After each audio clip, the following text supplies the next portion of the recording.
देखिए बेटे, अपन आज अगला गद्यांश पढ़ेंगे। मांझ दो तलवार को लाओ न देरी, बांध दो कसकर कमर पर ढाल मेरी, भाल पर मल दो शरण की धूल थोड़ी, शीश पर आशीष की छाया घनेरी, स्वप्न अर्पित प्रश्न अर्पित आयु का क्षण क्षण समर्पित, चाहता हूँ देश की धरती मुझे कुछ और भी दूँ। कठिन शब्द बता रहा हूँ मैं। देखो, मांझ दो का मतलब रगड़ कर साफ कर दो, भाल का मतलब मस्तक या ललाट, आशीष का मतलब आशीर्वाद, घनेरी का मतलब बहुत सी या गहरी, प्रश्न का मतलब मन की जिज्ञासा या शंका।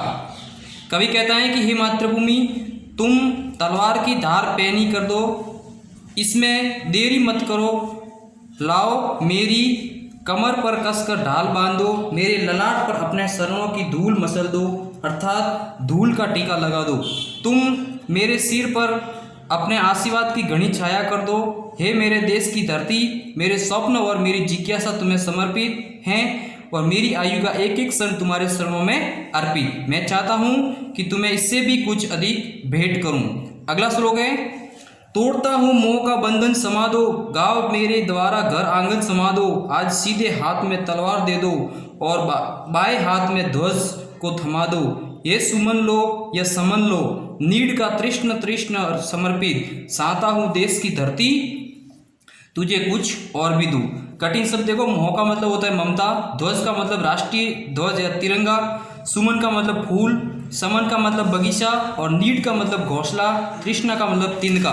इसका अर्थ है, कवि कहता है कि मैं अपने घर परिवार एवं सुख भोग के मोह के बंधन को तोड़ता हूँ, इसलिए मेरे अपने लोग मुझे समा दो, मेरे गांव घर द्वार आंगन आदि सब मुझे क्षमा दो, आज मेरे दाएं हाथ में तलवार दो और मेरे बाएं हाथ में देश का झंडा थमा दो। हे मेरे देश की धरती, तुम मुझसे फूलों के समान जीवन के सुख ले लो, यह बगीचे के समान भूभाग ले लो, मैं अपने घोंसले का अर्थात अपने आशय का एक एक तिनका तुम्हें समर्पित कर रहा हूँ। मैं तुम्हें इससे भी अधिक अन्य कुछ भी भेंट करना चाहता हूँ।